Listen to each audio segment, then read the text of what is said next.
श्री स्वामी समर्थ. नमस्कार भक्तांनो.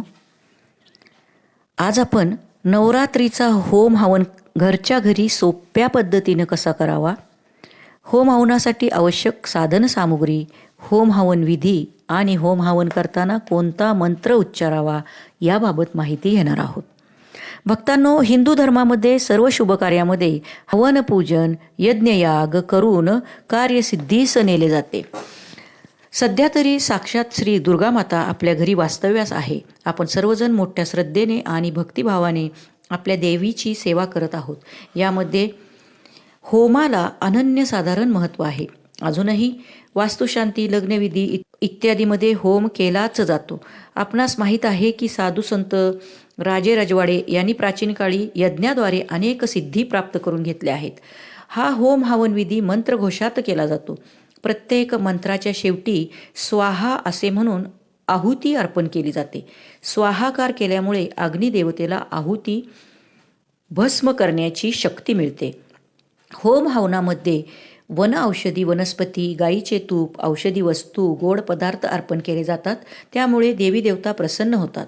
तसेच वातावरणातील नकारात्मकता निघून जाते आणि वातावरण शुद्ध होते आणि पवित्र होते. प्रदूषण मुक्त सुद्धा होते. घरात रोगराई येत नाही. यज्ञामध्ये दिलेली आहुती याद्वारे ज्या गोष्टी आपण देवीला अर्पण करतो त्या देवीपर्यंत पोहोचल्या जातात. तर चला बघूया आज घरच्या घरी सोप्या पद्धतीने हवन कसे करावे. सर्वप्रथम जमीन गाईच्या शेणाने सारवून अथवा गोमूत्र, गंगाजल यांनी स्वच्छ करून घ्यावी. पूर्व दिशेस घरासमोर किंवा देव्हाऱ्यासमोर 8 विटा मांडून हवन कुंड चौरसाकार तयार करावे. कुंडाच्या चारी बाजूस धागा बांधावा.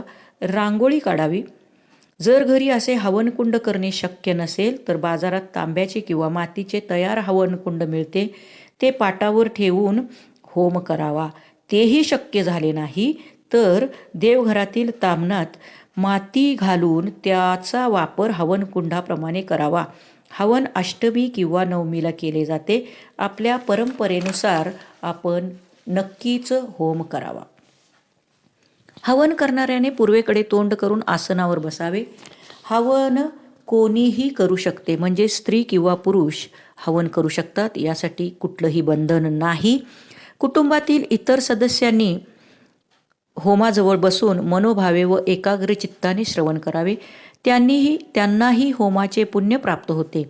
हवन करणाऱ्याने स्वतः कुंकू, अगर, चंदन कपाळावर लावून घ्यावे. बरेच जण दुर्गा सप्तशती पाठाने आहुती देतात. काही जण दुर्गा श्री सुक्तमने आहुती देतात. ही आहुती काही जण नवार्णव मंत्राने सुद्धा दिली जाते. आपण जे शक्य आहे त्याप्रमाणे आपण होम हवन करावे.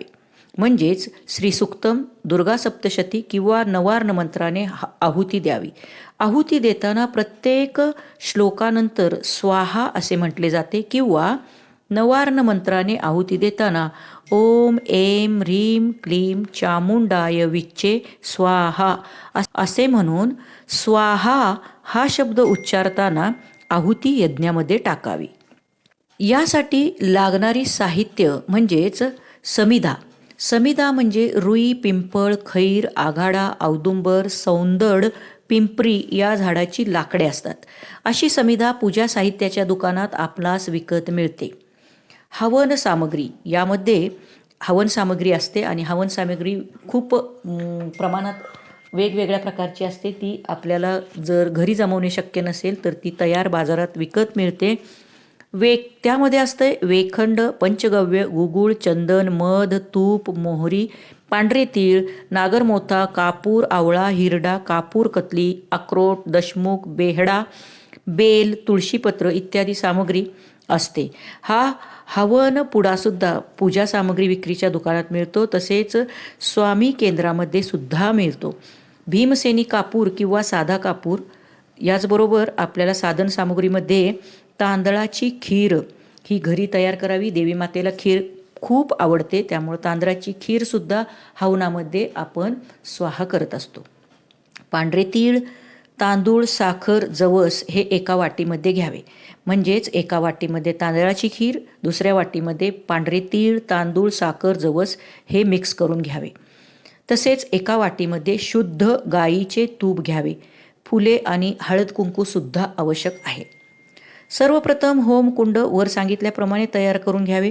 त्याजवळ तुपाचा दिवा प्रज्वलित करून लावावा. होमकुंड व दिवा यांची हळदी कुंकू अक्षता फुले वाहून पूजा करून घ्यावी. हवनकुंडामध्ये थोड्या समिधा आणि कापूर तूप टाकावे आणि हवन प्रज्वलित करून घ्यावे.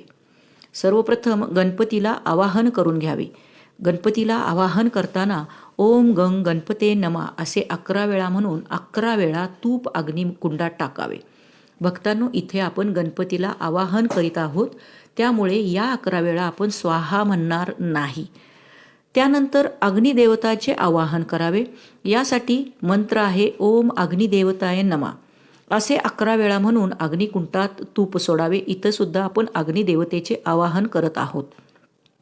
म्हणजेच पुन्हा एकदा सांगते, येथे आपण गणपती देवता आणि अग्निदेवता यांचे आवाहन करीत आहोत, म्हणून स्वाहा हा शब्द म्हणायचा नाही. यानंतर दुर्गा सप्तशती ग्रंथाने स्वाहाकार करणार असाल तर प्रत्येक ओवी वाचल्यानंतर स्वाहा असे म्हणून अग्निकुंडात आहुती द्यावयाची आहे. त्याच पद्धतीने श्री सुक्तमने सुद्धा स्वाहा म्हणून आहुती देता येते. आपण जर नवार्ण मंत्राने आहुती देणार असाल तर ओम ऐं ह्रीं क्लीं चामुंडाय विच्चे स्वाहा असे म्हणावे आणि स्वाहा हा शब्द उच्चारताना आहुती द्यावी. असे किमान 108 वेळा म्हणून वेगवेगळ्या पदार्थांची आहुती द्यावी. काही जण 108 वेळा ही स्वाहा म्हणून आहुती करतात, तर काही जण याहीपेक्षा जास्त वेळा म्हणजेच 1008 वेळा अगदी नवार्ण मंत्र 1,25,000 वेळा सुद्धा जप केला जातो. स्वाहाकार मृगी मुद्रेने करावा, म्हणजेच आहुती देताना तर्जनी व करंगुळीचा वापर करू नये. तूप लांब दांड्याच्या चमच्याने सोडावे. खिरीची आहुती सुद्धा द्यावी, परंतु खिरीची आहुती शक्यतो होमाच्या शेवटी द्यावी, कारण खीर थोडं लिक्विडिटी आहे त्याच्यामध्ये, म्हणून बाकी काहीच नाही. दुर्गा मातेची आवडती खीर आहे. होम चांगल्या प्रकारे प्रज्वलित झाल्यानंतरच खिरीची आहुती द्या, कारण त्यामध्ये पाण्याचा अंश असतो. होम हवन विधी हा ज्याच्या घरी घटस्थापना केली जाते त्यांनी करावा. तसेच ज्यांच्या घरी घटस्थापना केली नाही त्यांनी सुद्धा देवी मातेसाठी होम हवन करावे आणि दुर्गा देवीचे आशीर्वाद आपल्यास प्राप्त करून घ्यावे. यामुळे दुर्गा देवी प्रसन्न होते आणि आपल्या मनोकामना पूर्ण करते.